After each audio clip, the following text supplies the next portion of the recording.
Salut les pays appreneurs, soyez bienvenus dans ce nouvel épisode de podcast. Aujourd'hui, on va parler intelligence artificielle. Et pour cela, j'ai pas d'intelligence artificielle, mais j'ai pris quelqu'un qui s'y connaît extrêmement bien en intelligence artificielle. Si tu es sur Paris, peut-être que tu as eu l'occasion de le croiser dans des ateliers avec la MSA. Monsieur Émeric Pagès. Salut Émeric, tu vas bien? Salut Joël, super, ouais, merci et toi? Ouais, nickel. Sois le bienvenu dans le podcast. C'est vraiment un plaisir de t'avoir. Je suis ravi que tu sois avec nous dans le podcast. Ben, ravi aussi. Alors, Émeric, on va commencer par un petit jeu. Plutôt que tu te présentes, vu qu'on est sur de l'intelligence artificielle, j'ai demandé à ChatGPT de dresser ton profil. J'ai trouvé ça relativement drôle. Donc, tu vas me dire si c'est vrai ou pas, ou voilà. J'ai les sources au cas où, mais bon, on va voir, parce que ChatGPT nous a trouvé les sources, mais ça va être très drôle. Donc, je te présente par ChatGPT et tu me dis si c'est vrai. Donc, Émeric Pagès est coach professionnel, formateur et consultant spécialisé en intelligence artificielle, transformation digitale et futur du travail. Ingénieur de formation et coach certifié, il accompagne les individus, les équipes et les organisations dans leur adaptation aux changements liés aux évolutions technologiques et notamment l'IA. Jusque-là, ouais. On est bon? Ok, ça marche. Apparemment sur ton profil LinkedIn, donc tu m'avais dit que bon. Alors, convaincu que l'IA peut être bénéfique à de nombreux métiers, y compris ceux en dehors du secteur tertiaire. Émeric s'est particulièrement intéressé aux applications de l'IA dans le domaine du paysagisme. Il propose une formation en ligne intitulée IA au service des paysagistes. Gagnez du temps pour vous recentrer sur votre cœur d'activité, visant à aider les professionnels du paysage à intégrer l'IA dans leurs pratiques quotidiennes. Ouais, d'accord, c'est bien, il te fait l'auto-promo, tu vois, avant la promo. Emeric a également partagé ses réflexions sur l'utilisation de l'IA par les paysagistes, soulignant que l'IA peut aider à créer des rendus visuels précis, tester différentes configurations végétales en fonction des conditions locales et intégrer des données climatiques et pédologiques pour optimiser les choix. Il insiste sur le fait que l'IA n'est pas là pour remplacer le savoir-faire des paysagistes, mais pour servir d'assistant, facilitant le travail et aidant à mieux vendre les projets en les rendant plus concrets pour les clients. En fait, c'est hyper drôle. Ça serait intéressant de faire le même exercice avec quelqu'un qui n'a pas un profil paysagiste, parce que je pense il a adapté ma présentation, du coup, à toi, en te Ah, connaissant. complètement. Et- Complètement. Parce qu'il parle beaucoup de paysagisme dans la présentation. C'est bien intéressant de voir déjà ça. Ah ouais, c'est ça. Mais après, c'est pareil. Bon, après, on va rentrer un peu plus dans le détail. Mais c'est vrai que quand tu travailles à force avec ChatGPT, il apprend qui tu es. Il n'y a plus besoin de préciser certaines choses. Donc, c'est Et c'est aussi. ça c'est ça qui est génial d'ailleurs, parce que c'est. Alors, bah, pour moi, c'est top parce que ça met en avant sur un truc qui va parler à l'utilisateur en question. Mais en général aussi, c'est top parce que ça permet du coup directement d'avoir des réponses qui sont les plus susceptibles d'apporter de la valeur à la personne qu'on a en face. Et c'est pas générique. Et c'est pas. C'est-à-dire qu'il va essayer de viser, bah, il a bien cerné que tu étais paysagiste et que tu étais un acteur dans ce milieu-là. Donc, bah, autant mettre en avant ce qui va t'intéresser, quoi. Ouais, c'est clair. Non, non, c'est vraiment. Ça a bien progressé hein, par rapport à il y a quelques mois et tout ça. On voit les évolutions. Ouais. Bon, et fini ta présentation avec de l'autopromo en plus. Il met en plus de ses formations, Emeric anime des webinaires pour démystifier l'IA et expliquer comment elle peut être une alliée précieuse pour les paysagistes. Par exemple, il a récemment présenté un webinaire intitulé L'IA, une nouvelle alliée pour les paysagistes, organisé par l'Union nationale des entreprises du paysage, UNEP. C'est un peu planté, non, peut-être là. Parce que le webinaire, tu le donnes plus tard, non? Ouais, c'est le 1er avril. Ouais. Ceux Pas qui encore souhaitent en passé. savoir plus sur les travaux ou suivre les actualités, Emeric partage régulièrement des informations et des conseils sur son site web et ses profils professionnels en ligne. Ça va? Eh bien, il a bien Ouais, fait. on est pas mal. Tu voulais rajouter quelque chose sur l'UNEP? Vas-y, je t'en prie. Non, mais je disais que ouais, j'ai l'opportunité d'animer un webinaire avec eux le 1er avril. Ouais. Et, euh, et en fait, peut-être, enfin, je sais pas si tu veux que j'en parle maintenant, comment je suis arrivé en fait dans l'univers du paysagisme, ou si c'est une des questions plus tard. Ouais, mais vas-y, de toute façon, c'était ma première question. Mais qu'est-ce que tu fais là? Et c'est ça qui est. Alors, il l'a dit en intro, en fait, moi j'ai une formation initiale d'ingénieur informatique. J'ai bossé dans ce domaine et notamment dans le développement web pendant bah, pas mal d'années en début de ma carrière. Et puis à un moment donné, je me suis posé la question de qu'est-ce que je voulais faire après. Les perspectives d'évolution dans ce domaine-là me faisaient pas trop rêver. Et du coup, en fait, j'ai voulu me former aussi au coaching professionnel pour accompagner justement les projets de transfo digital où on met beaucoup d'argent, d'énergie, de temps, etc. sur la partie technique et on oublie souvent la partie en fait, humaine. C'est des personnes qui utilisent les outils du numérique, etc. Et donc je me suis dit, mais comment essayer d'accompagner ça du mieux possible? Et le coaching me paraissait une des solutions. Alors c'est une des raisons pour lesquelles je me suis formé au coaching. Après, il y avait aussi une raison que je voulais rajouter un peu plus d'accompagnement humain dans mon activité et de varier un peu les thématiques. Bref, pour dire tout ça, qu'effectivement, donc, je suis ingénieur et coach professionnel, j'ai ces deux approches. Et comment je suis arrivé dans le monde du paysagisme? Ben, en fait, c'est un petit clin d'œil à la MSA qui m'a contacté il y a quasi un an, en août dernier, qui avait vu que je travaillais sur l'IA, que je formais sur l'IA. Et d'ailleurs, pour la petite histoire, qui m'a contacté via ma stratégie, quelque part, web marketing, puisque c'est via LinkedIn, en fait, qu'on est rentré en contact. Et ils m'ont proposé le projet de former des paysagistes à l'IA. Et au départ, je me suis dit, alors moi j'aime bien tout ce qui est challenge, donc intéressant. Mais c'est vrai qu'au départ, je me suis dit, oula, moi je connais de très loin l'univers du paysagisme, je ne sais pas ce que je vais pouvoir raconter, mais j'accepte le challenge à condition que je puisse avoir vraiment une période d'immersion, que je puisse comprendre c'est quoi le métier, c'est quoi le quotidien d'un paysagiste et c'est quoi, enfin, où est-ce que l'IA peut ou pas d'ailleurs avoir d'impact. Et j'étais prêt à la fin éventuellement de l'immersion à dire, voilà, il n'y a peut-être pas forcément d'impact possible à ce jour où j'en vois pas. Et finalement, non. Finalement, non, parce qu'on a fait donc avec des paysagistes partenaires que je remercie à nouveau. On a pas mal échangé, j'ai mieux compris leur métier. J'ai eu, je pense, une vision beaucoup plus large que ce qu'à mon avis, on a tous dans l'inconscient collectif quand on parle de paysagiste. Moi, je pensais que c'était voilà, un jardinier à améliorer, quoi, mais je ne savais pas beaucoup l'étendue de tout ce que fait un paysagiste. Et notamment, j'ai bien compris qu'il y avait tout cet aspect de varier en fait, des corps d'état du BTP, etc., et d'être capable d'intervenir sur quasiment tout projet d'aménagement extérieur, en fait. Euh, et du coup, quand j'ai compris tout ça, et j'ai compris là où il y avait des tâches répétitives, chronophages, etc., et là où souvent l'IA peut avoir un impact et aider, j'ai dit, OK, go, on va sur la formation. Et effectivement, on a eu 2 journées de formation qui ont eu pas mal de succès sur Paris avec la MSA. Donc voilà comment je suis arrivé dans cet univers et je me suis dit, autant continuer à investiguer parce que je trouve ça intéressant et voilà, les cas d'usage que j'ai trouvé étaient intéressants. Et puis après, aussi, pour être transparent, évidemment, d'un point de vue business, je suis pas, je suis un peu, je crois, le seul à faire ça, en tout cas d'avoir exploré vraiment en profondeur en France. Donc je me suis dit, bon, voilà, c'est intéressant aussi de croiser les deux. Voilà un petit peu Ouais, bien sûr. comment je Bien suis sûr, arrivé. ouais. Enfin, personnellement, j'apprécie beaucoup ta démarche de dire, je connais pas le domaine d'activité, je vais aller à l'intérieur. Parce qu'on voit beaucoup de gens qui sont spécialistes dans des domaines, ça peut être n'importe quoi, mais dans des domaines, ils n'ont jamais mis les pieds dans une entreprise, voir comment ça se passait, et tout ça. Ils ont présumé des choses. Et du coup, les programmes qui sont en face ou les contenus qui sont proposés sont pas 100% adaptés. Et ça se ressent. Et toi, c'est aussi pour ça que tu es là, on va pas se mentir, hein. Parce que on a eu l'occasion d'échanger un peu avant. Et c'est vrai que on ressent chez toi ce truc de dire, voilà, je veux vraiment y aller, je mets les pieds dedans, je comprends, et après, je vais proposer quelque chose pour accompagner justement dans ce domaine d'activité-là spécifiquement, parce que c'est un domaine que tu connais. Et ça, je trouve que c'est vraiment très, très important. Et malheureusement, trop souvent négligé, quoi. Et Je vois une tendance inverse, moi.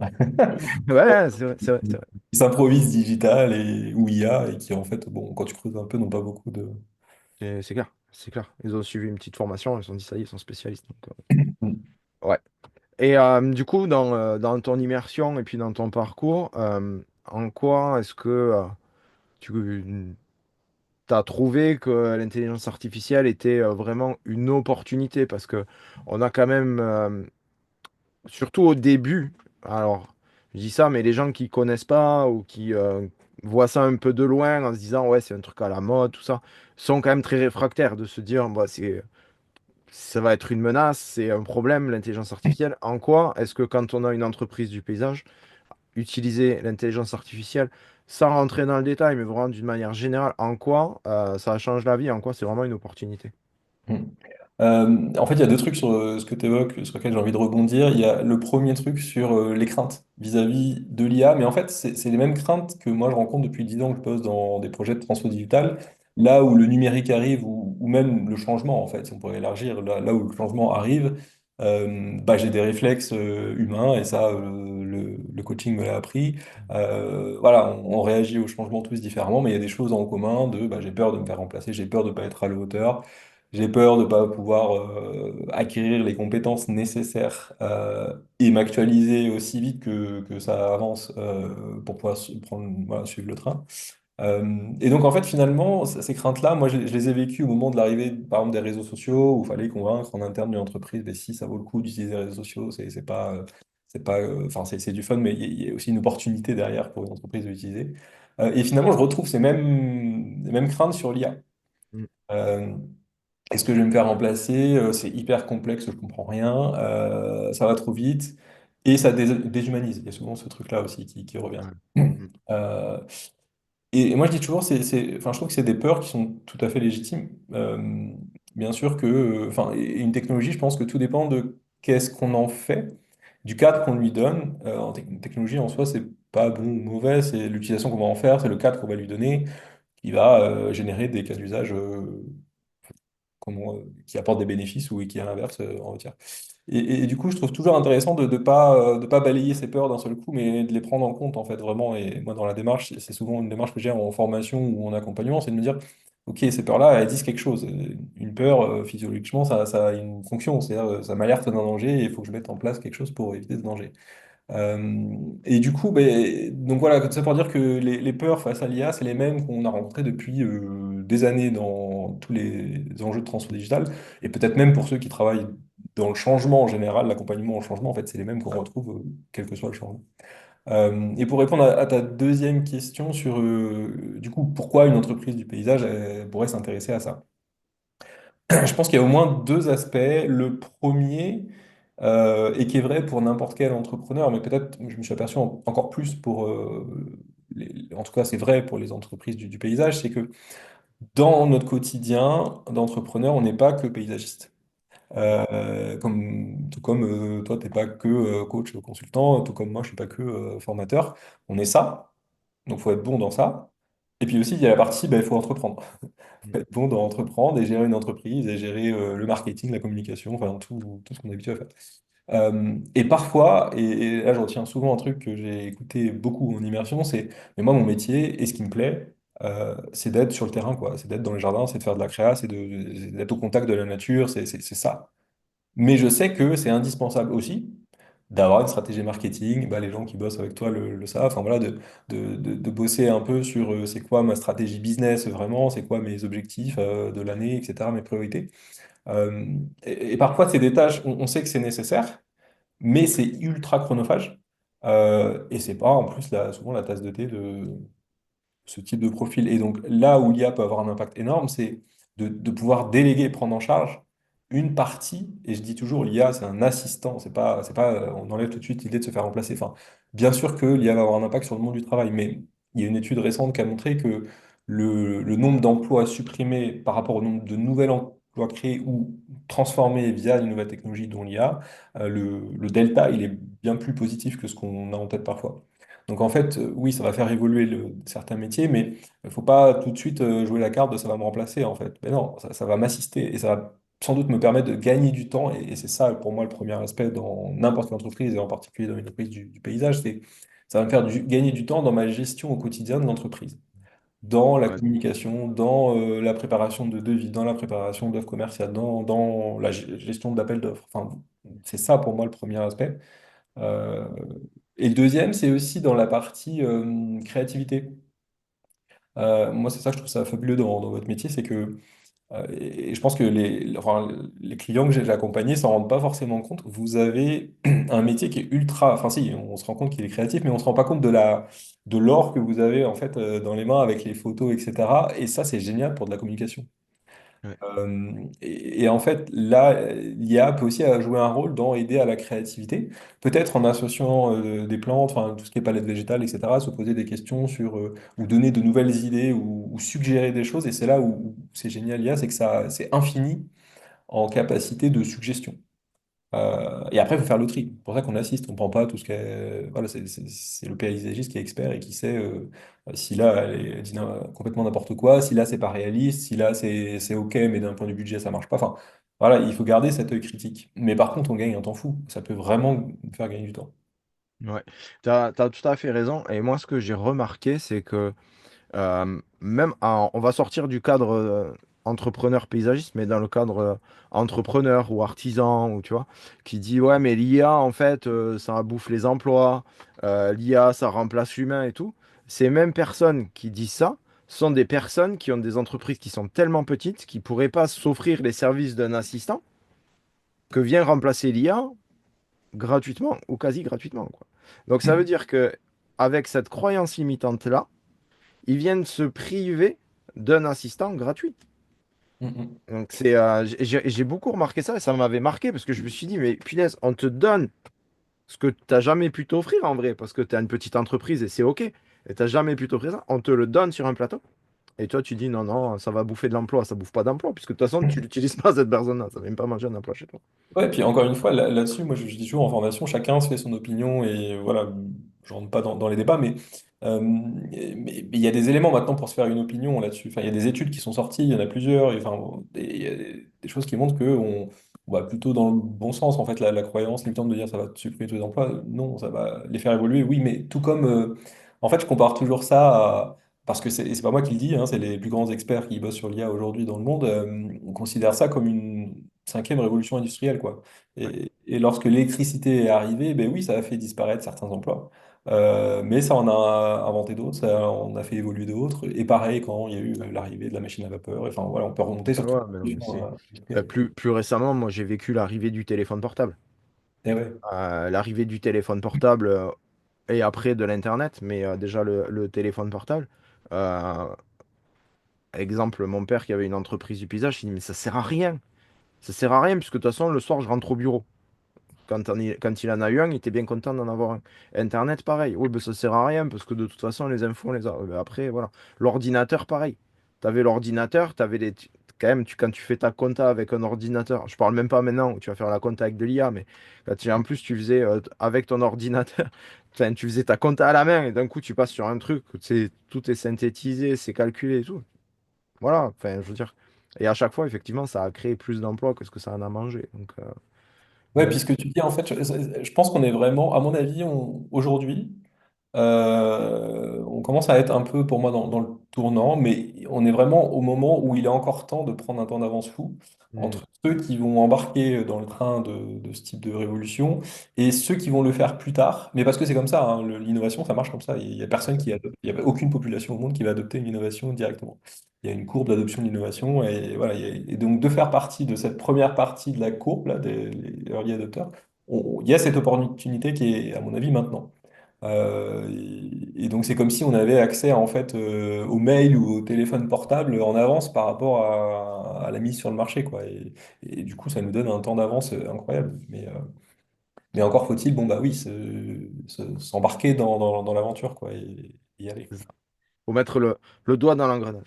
Alors, pour aider les paysagistes qui nous écoutent à mettre le doigt dans l'engrenage, euh, quelles sont les utilisations que peut avoir un paysagiste de l'intelligence artificielle? Alors il y en a plein. C'est déjà la bonne nouvelle c'est qu'il y en a plein. J'ai essayé de les regrouper par grande famille on va dire Ouais. d'utilisation. Il y a tout ce que je disais. Alors dans la gestion de mon entreprise.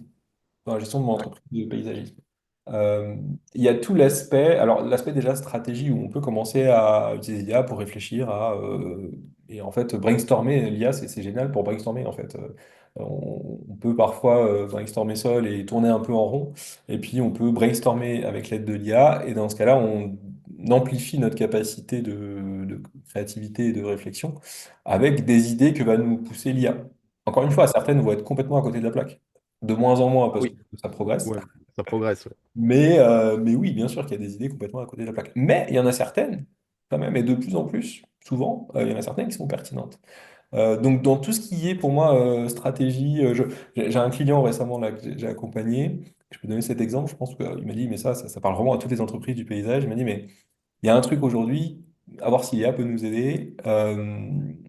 On n'arrive pas à inciter ou à forcer les collaborateurs à ranger leurs camions, etc., à garder tout ça. Et pourtant, on a tout essayé. Est-ce que l'IA peut nous aider là-dessus? Bah, en fait, oui, l'IA peut nous aider à condition de bien la briefer. Et c'est Hmm. ça qui est important à comprendre, c'est je peux lui poser la question, donne-moi des idées sur comment inciter mes collaborateurs à ranger leur camion. Bah, peut-être qu'il va donner quelques idées. Par contre, si je lui dis, OK, tu es expert en accompagnement au changement, parce que c'est un sujet d'accompagnement au changement, c'est comment je vais prendre confiance à telle personne qu'elle a plus intérêt, ou pour l'entreprise plus intérêt, à faire ça, à changer son comportement plutôt que pas le faire.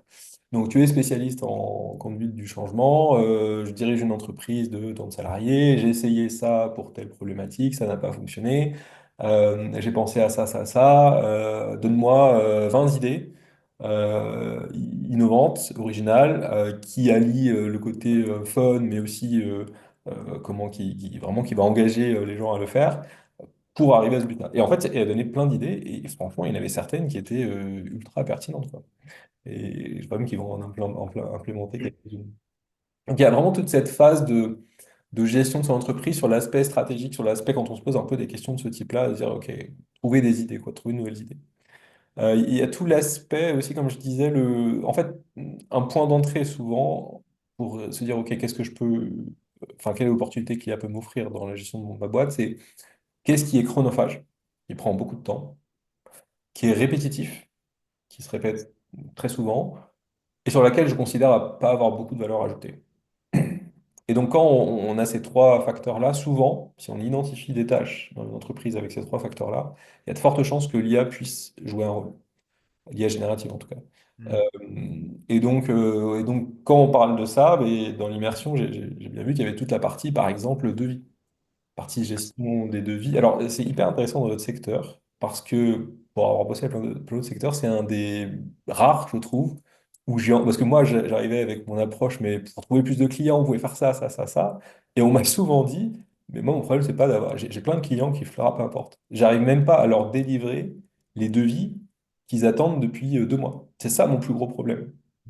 Je dis, mais là, c'est génial, c'est un problème de riche, enfin, c'est c'est trop bien. Ouais, c'est ça. Il y a plein de clients, et en fait, il suffirait de bien configurer une IA et un process en fait, qui va avec pour apporter des réponses et des offres commerciales à ces clients qui frappent à la porte.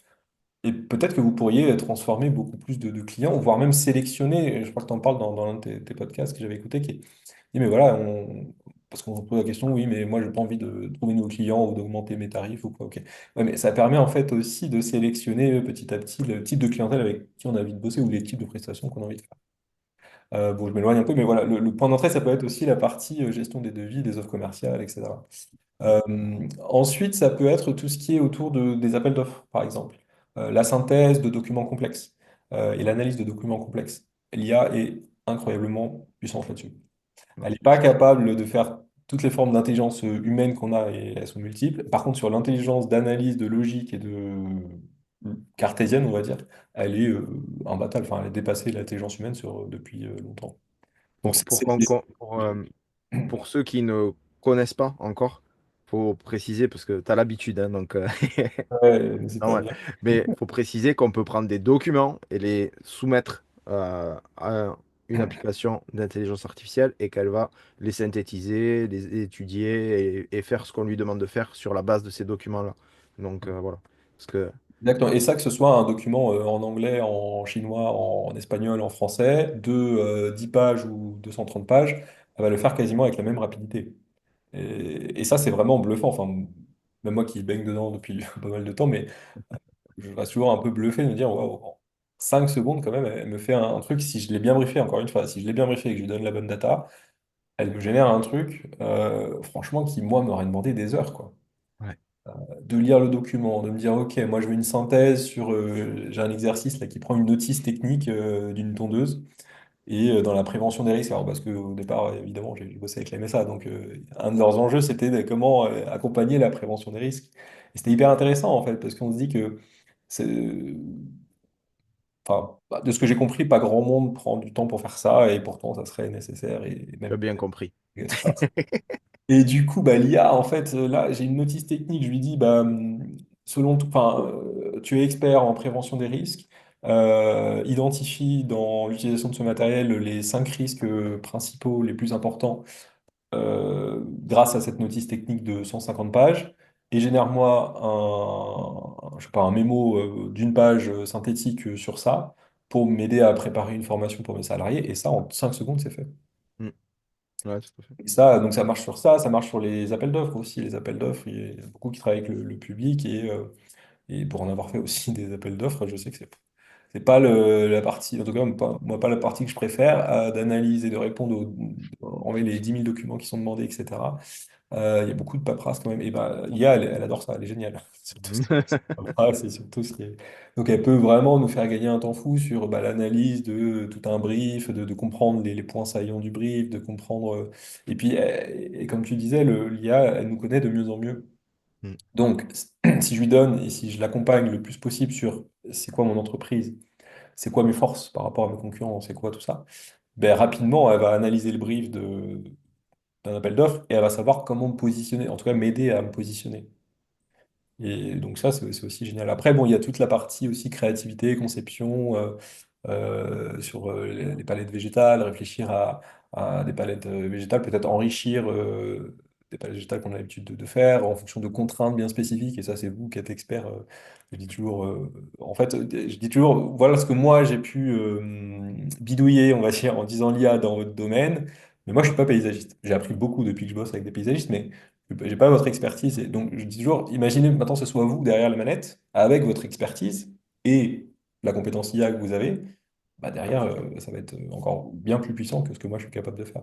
Oui, c'est ça. Parce que quand on a l'œil du paysagiste sur le terrain, et je me souviens, je m'étais amusé à générer des massifs il y a près d'un an maintenant, donc c'est plus du tout pareil, hein, entre il y a un an et maintenant, il y a quand même une génération presque qui est passée. Et je m'étais amusé à générer des massifs, mais j'avais déjà, il y a un an, réussi à avoir des massifs qui étaient cohérents à partir du moment où je lui demandais des choses cohérentes. Ça veut dire que je disais pas crée-moi un massif de tant de mètres carrés. Je lui donnais l'exposition, je lui donnais mon lieu géographique, je lui ai donné le type de sol, les arbres qui étaient dans l'environnement, les conditions voilà, climatiques et tout ça.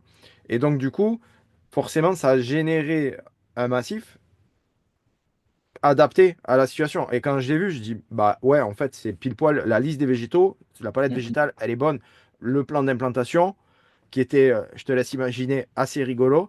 Mais c'était quand même relativement. Je pouvais l'utiliser, quoi. Je pouvais, après, il fallait le retravailler, mais je pouvais l'utiliser. Parce que nos compétences de paysagiste, notre savoir-faire, on vient le mettre dedans. Si on ne le met pas dedans, on fait des choses que tout le monde sait faire. Et oui, dans ce cas-là, vous êtes remplaçable. Enfin, je suis désolé, Et, mais. et ouais, c'est bien ça le point. Alors, si on revient à l'idée du départ de ça va me remplacer, bah en fait non. À condition, en fait, ce qu'on dit souvent, c'est pas l'IA qui va te remplacer, c'est peut-être quelqu'un qui sait l'utiliser par contre. Parce que quelqu'un qui sait l'utiliser, elle va avoir peut-être la même expertise que toi, mais en plus, elle va avoir la compétence. Mm.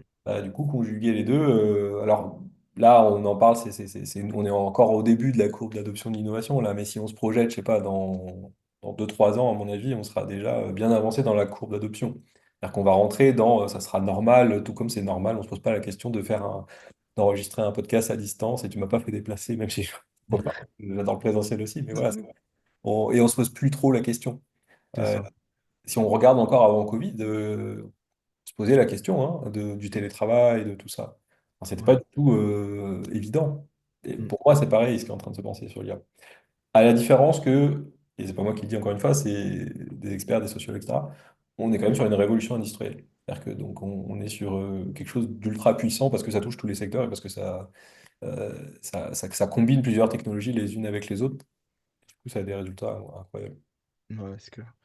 Et du coup, on a un peu abordé le côté, on a abordé le côté administratif, on a abordé, on a un peu abordé le côté marketing et stratégie, Ouais. au niveau de la créativité, parce que quand tu échanges avec des entrepreneurs, et c'est, enfin, paysagistes bien sûr, c'est vrai que la crainte numéro un, c'est ça va phagocyter ma créativité. C'est-à-dire que j'ai plus besoin d'être créatif. Demain, n'importe qui est capable, ben, comme j'ai dit, de faire un massif, de lever le plan. C'est-à-dire que à une époque où il y avait une compétence où tu dessinais, alors si on remonte à la main, ton plan, tu faisais ta palette végétale, tu faisais ton plan, et après tu faisais ta levée de plan. Après sont arrivés les logiciels 3D et tout ça.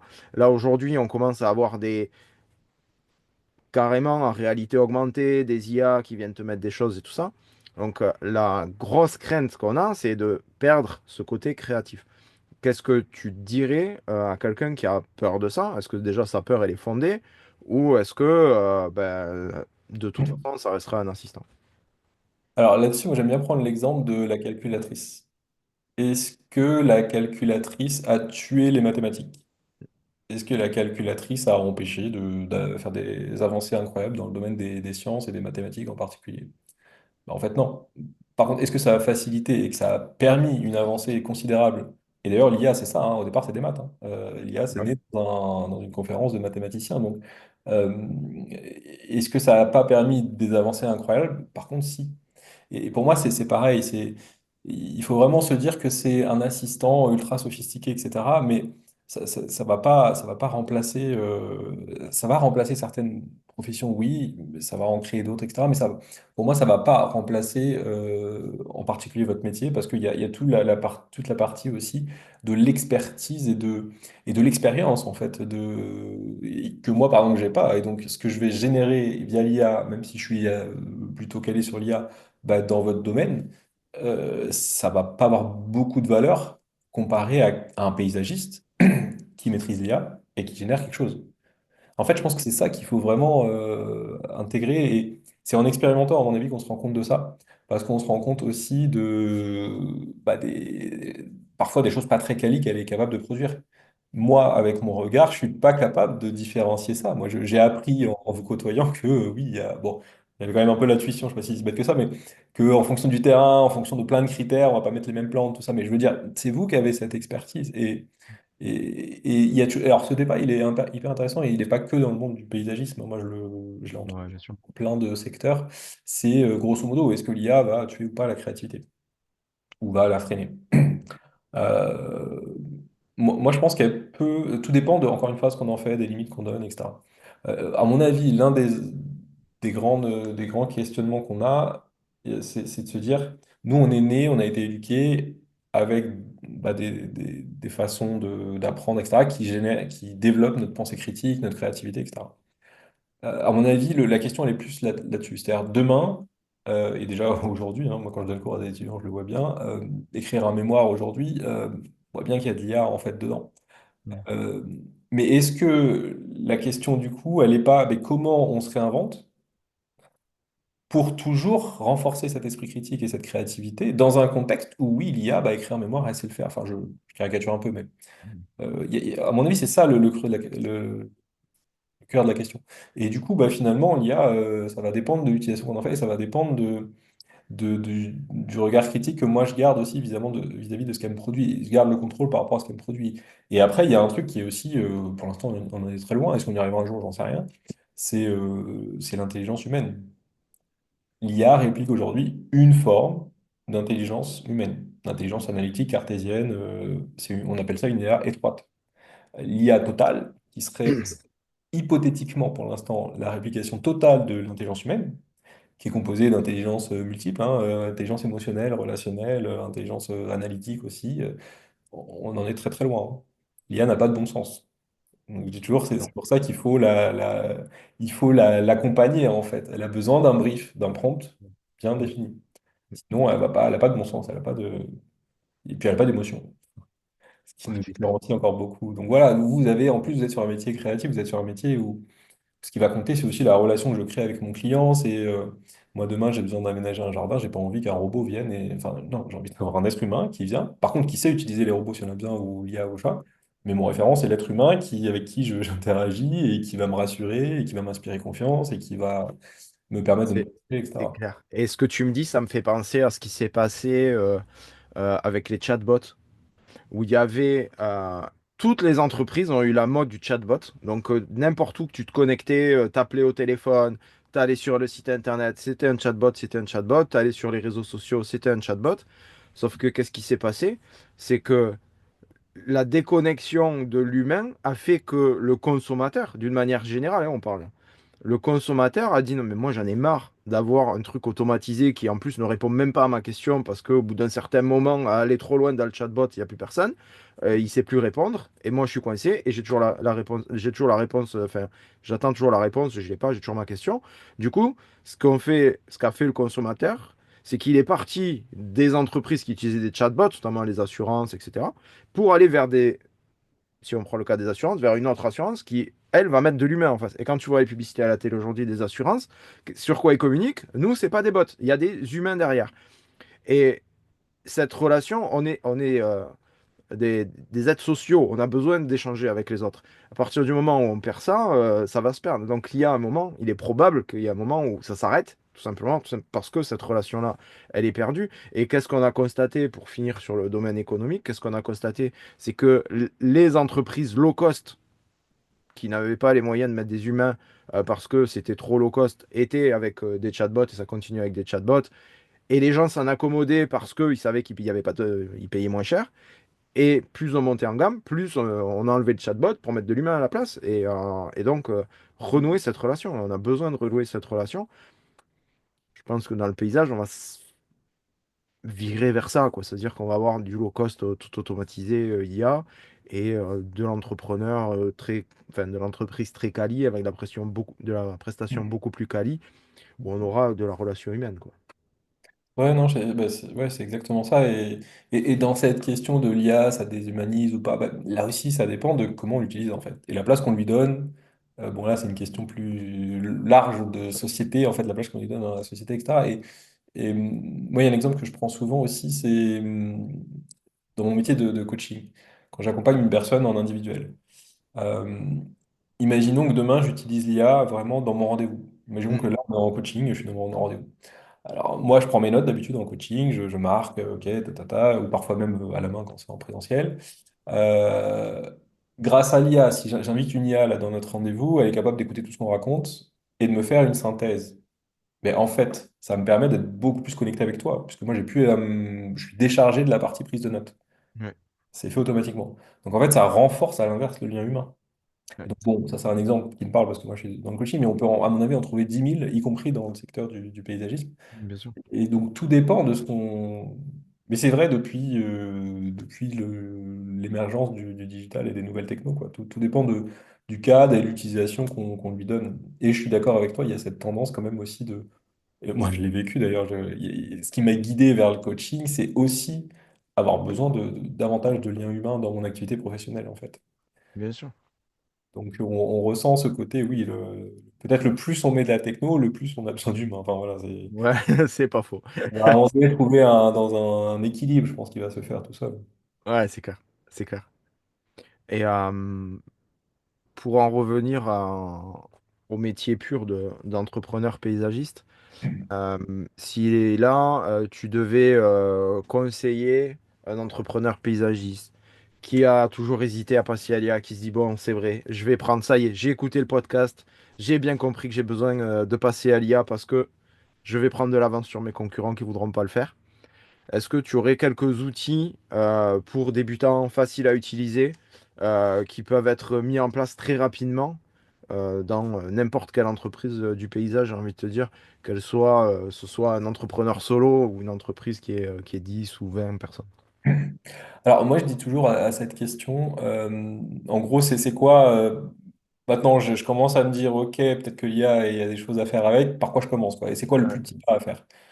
Et moi je dis toujours l'avantage de l'IA, et c'est ce qui rend, pourquoi on parle autant de l'IA aujourd'hui, l'une des raisons c'est parce que c'est rendu ultra ultra accessible. C'est la première fois que des technologies aussi puissantes sont rendues accessibles à tous. C'est ultra démocratisé. Avant, avoir accès à une technologie, il fallait être ingénieur, il fallait enfin, savoir développer, il fallait savoir aujourd'hui, non.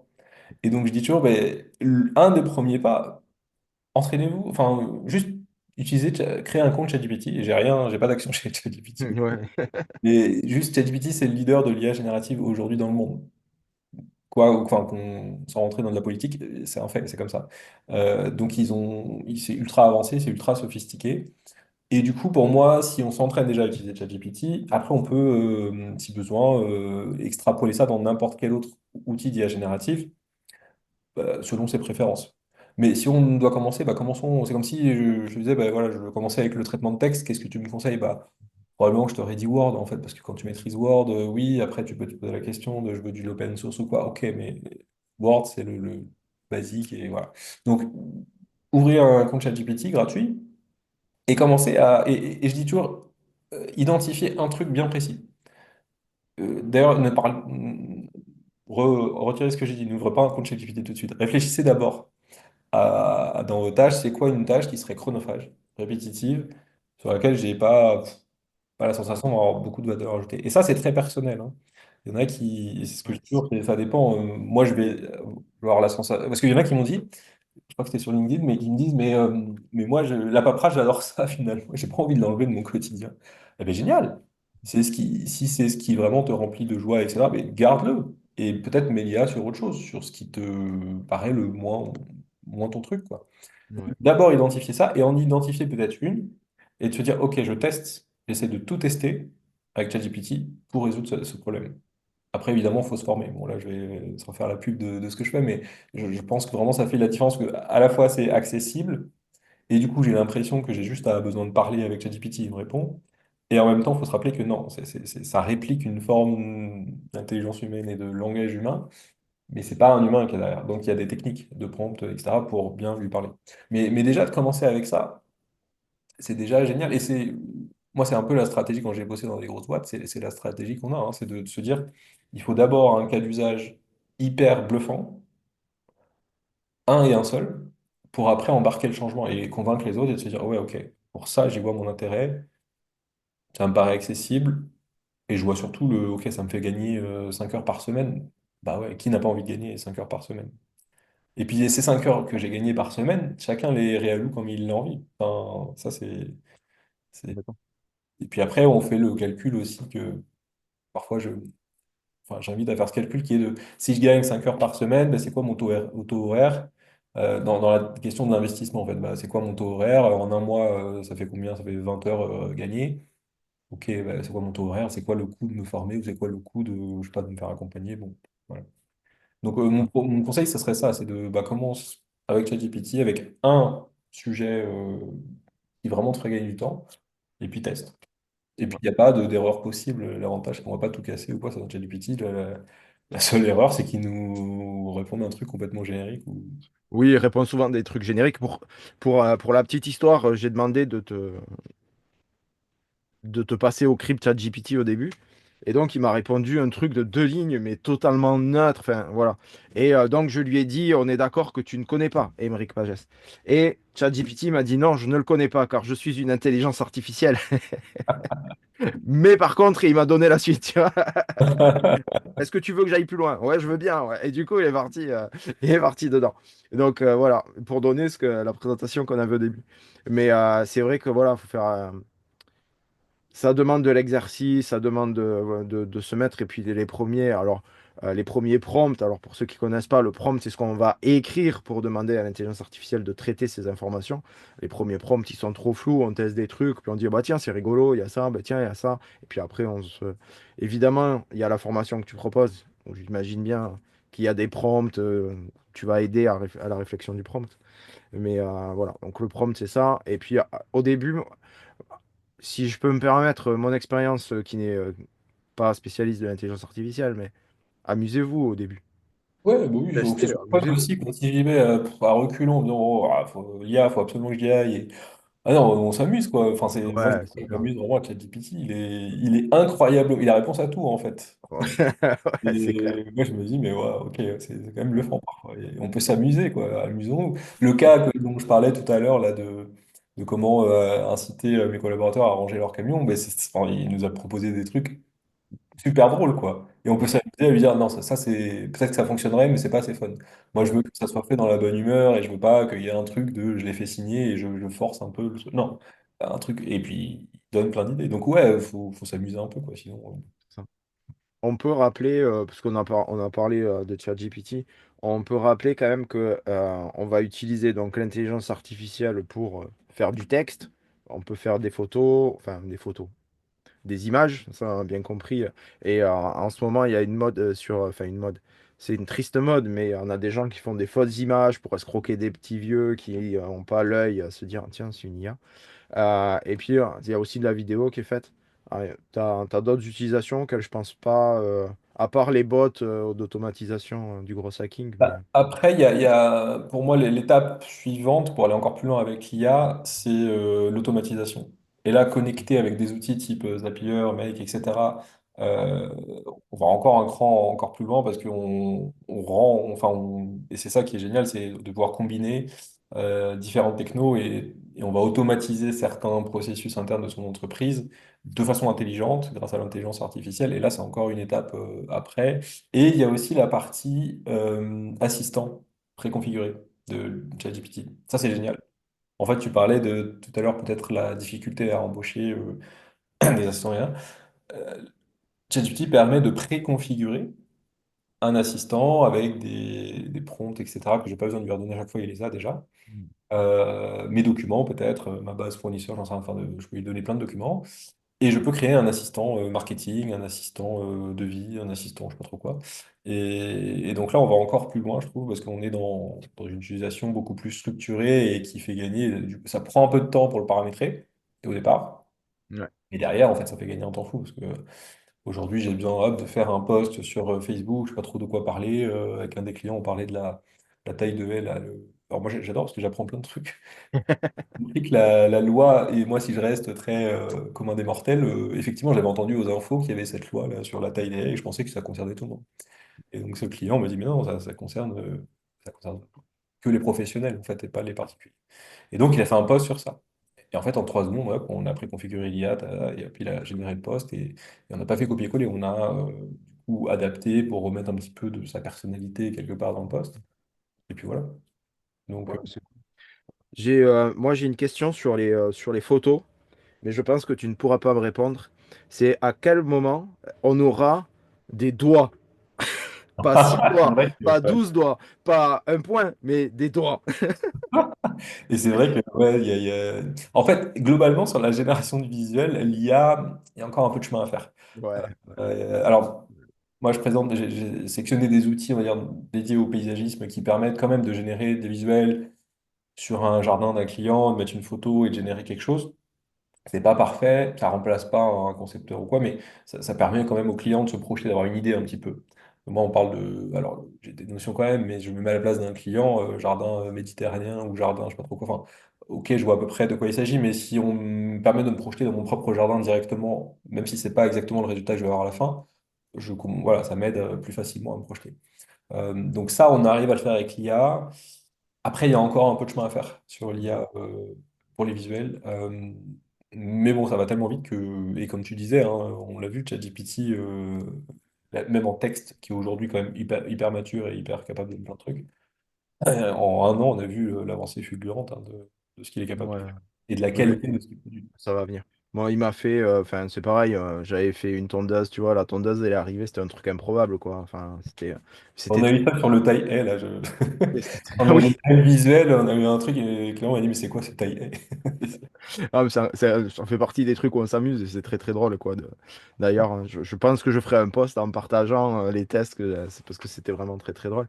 Mais ouais, on y arrive et moi j'ai testé un outil. Alors, on a des outils hein, de conception ou d'assistance à la conception qui sont très bien fichus. On a les Américains là, qui arrivent avec des choses, pour peu qu'on parle anglais, qui sont vraiment très très bien. Et moi, j'avais testé un outil qui est effectivement un outil américain qui permettait en fait avec sa tablette de lui dire voilà, on va mettre telle plante à tel endroit, il faut déjà commencer à les positionner. Mais en se promenant avec la tablette dans le jardin, en fait, on avait les végétaux qui apparaissaient à l'endroit et les aménagements qui apparaissaient les uns dans les autres. Donc il y avait la fontaine, il y avait le. Et c'est franchement pour un client, on a. C'est encore plus avantageux, j'ai envie de dire, que la projection 3D ou les vidéos 3D qu'on avait l'habitude d'utiliser, dans le sens où le client dit, ah ben non, en fait, moi, ça me plaît pas, parce que pile là où on se trouve maintenant, là, ça me plaît pas, j'aimerais le changer. Et donc, on peut faire notre devis vraiment en collaboration avec le client. Alors, en tout cas, la partie créative du devis, avec le client, est vraiment en collaboration, de dire, bah tiens, là, cet arbre-là, il vous plaît là, cet arbuste-là, moi, je vous propose ça, est-ce que ça vous plaît? Et de le faire en direct. Et du coup, on a un avantage pour l'avoir testé sur le terrain, pas forcément chez des clients, mais chez des copains, quoi. Ils disaient, punaise, ton truc, c'est génial, on a un avantage, mais extraordinaire. On a fait des massifs en se mettant dans le salon en disant, ben voilà, ta vue, elle est là, on prend la photo et je te mets les plantes.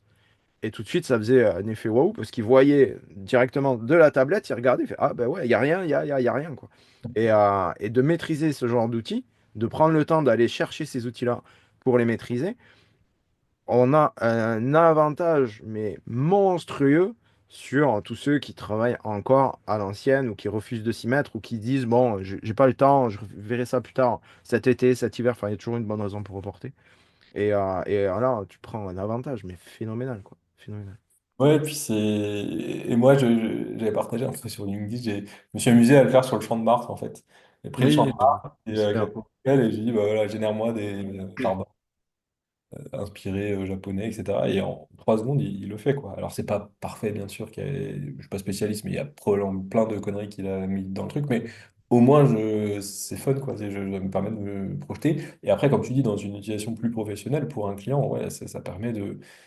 J'explique bien au client que c'est pas... Voilà, c'est une projection, enfin, une estimation, quoi. C'est pas un truc final que je suis en train de lui faire en direct, mais ça l'aide à se projeter, en fait. C'est ça. C'est ça. Signer un devis, c'est beaucoup plus peut-être facile, enfin on le fait, hein, quand j'arrive à me projeter, c'est beaucoup plus facile de signer un devis que si j'ai du mal à savoir exactement pourquoi je signe, quoi. Exactement. Et en plus, tu vois, pour en revenir au sujet de tout à l'heure, c'est du temps qu'on passe avec le client. Par rapport à, OK, j'ai fait des photos et je vais le retravailler au bureau. Ça, c'est du temps qu'on passe avec le client, avec ça vous plaît pas. Oui, mais non, vous voulez ça, mais en fait, non, parce que il y a ça ou ça qui va pas, qui permet pas de mettre tel aménagement ou tel type de plante. C'est du temps d'échange avec le client. Comparé à quelqu'un qui arriverait en disant, OK, c'est bon, et je vais au bureau, je retravaille et je reviens vers vous, il n'y a pas photo, quoi. Il n'y a pas photo. Et ouais. Et ouais, et là, tu vois, on renforce le côté bah, déshumanisation ou pas, bah, dans cet exemple, pas forcément, parce que justement, je suis en direct avec le client et je renforce ma relation avec lui. Exactement. Exactement. OK. Est-ce que tu aurais un dernier conseil avant qu'on se quitte pour encore, ceux qui sont encore frileux, qui sont encore réticents, qui disent, ouais, ok, c'est bien. Ouais, peut-être pas, je sais pas. Est-ce que tu aurais un dernier conseil à ceux qui hésitent? Bah, c'est de, allez, sans créer un compte ChatGPT, juste d'aller sur ChatGPT, même sans créer de compte, on peut commencer à interagir. Et tester avec un cas d'usage perso. Ok. Partez la semaine prochaine en week-end à Barcelone, bah, testez l'IA pour vous aider à organiser votre week-end à Barcelone. Et parfois, en partant d'un cas d'usage perso, hop, on dit, ah ouais, ok, je comprends mieux quand même, ouais, c'est assez Ouais. pertinent quand même. Mais ok, ça m'a fait gagner du temps dans l'organisation de mon week-end à Barcelone. Et bon, peut-être que oui, je peux aller dans le pro. Ouais. Ouais. Mais ça me fait, à ce que tu dis, ça me fait penser. J'ai réservé un voyage. Pour ceux qui me connaissent, ils savent que j'aime bien me promener. Et on était avec ma femme et puis on était avec là en train de regarder le site sur le voyagiste, machin, le pays, tout ça. Puis à un moment, on se dit, mais c'est ce qu'on veut faire. Ok, on veut faire ça, on veut faire ça, on veut aller là. C'est quand la meilleure période pour y aller en fonction de ce qu'on veut faire. Et c'est quand la meilleure période pour bloquer la place. Pour être rentable au niveau entre le vol et tout ça. Et voilà. Et ça a pris, j'ai mis un prompt, ça a pris 30 secondes de mettre le prompt dans ChatGPT. Et en gros, on a bien compris la période où il fallait y aller et qu'il fallait réserver très très vite parce que voilà, on réserve le voyage et là on a l'agence de voyage qui nous appelle qui dit bon, en fait il n'y a plus de place. Et là on a dit ok, en fait c'est qu'il était quand même pas si mal renseigné que ça, le ChatGPT pour nous donner l'info. Et effectivement, on a juste modifié deux trois trucs pour trouver la place et pouvoir réserver nos trucs. Parce que voilà, ça vient en assistant. Et comme tu dis, le fait de le tester pour soi, de voir déjà deux, trois trucs, se dire, ah, quand même, ça marche en fait. C'est pas si vaporeux que ça, finalement. C'est implantable. Et ouais, ok, super. Hein, merci pour le conseil. Très Ouais, bien. de partir ouais, souvent de cas d'usage où il n'y a pas d'enjeu, quoi. Ouais, Parce c'est que ça. parfois dans le pro, on se dirait, mais là, c'est ma boîte, quoi, c'est ma réputation qui est en jeu vis-à-vis de mon client. Si je lui envoie n'importe quoi, si je publie un truc sur le réseau qui Ouais, est bancal, voilà. Bon, bah, testons dans le perso. Il y a déjà ouais, plein de cas d'usage dans le perso. Prenez une photo de votre frigo, de ce qu'il y a dedans, et dites-lui, prépare-moi une recette pour ce soir avec ce qu'il y a dedans. Il est capable de le faire. ouais, c'est clair. C'est bon. Ouais, c'est bon. Moi qui n'ai jamais d'idée, c'est parfait. Alors, avant de nous quitter, est-ce que pour ceux qui ont envie, donc tu as une formation sur l'intelligence artificielle adaptée au métier du paysage, où c'est qu'on peut te retrouver, où c'est qu'on peut retrouver ta formation? Bref, vas-y, fais ton autopromo, c'est le moment. Alors moi je suis pas mal sur LinkedIn, donc si on, voilà, on peut se retrouver sur LinkedIn, Émeric Pagès sur LinkedIn, et j'ai créé une URL raccourci iapaysagiste.fr. Vous arrivez sur la plateforme dédiée justement sur la formation dans votre domaine. Donc voilà, il y a deux trucs à retenir. C'est simple, je pense, iapaysagiste au singulier.fr. Et vous arrivez dessus, et puis voilà, et je propose aussi des formats là c'est la formation en ligne, mais je propose en présentiel, etc. Il y a un peu tous les formats sur mesure si besoin. Bah, excellent. Merci beaucoup, Émeric, pour ta Merci venue pour dans le l'invitation, podcast. le temps est passé. Ouais, comme d'hab. Hyper intéressant, merci pour l'invitation et puis ravi d'avoir pu intervenir. Bah, parfait, c'est vraiment un plaisir partagé. Euh, Merci pour ton expérience, pour ton partage, pour ton investissement pour les paysagistes. C'est vraiment excellent. Et puis, on se recroisera prochainement. Et je pense que pas mal d'entrepreneurs qui nous ont écoutés vont te recroiser prochainement. Et je te souhaite une belle journée. À très bientôt. Merci à toi aussi, à bientôt. Salut les paysapreneurs, à bientôt. À la semaine prochaine pour un nouvel épisode. Ciao, bye bye.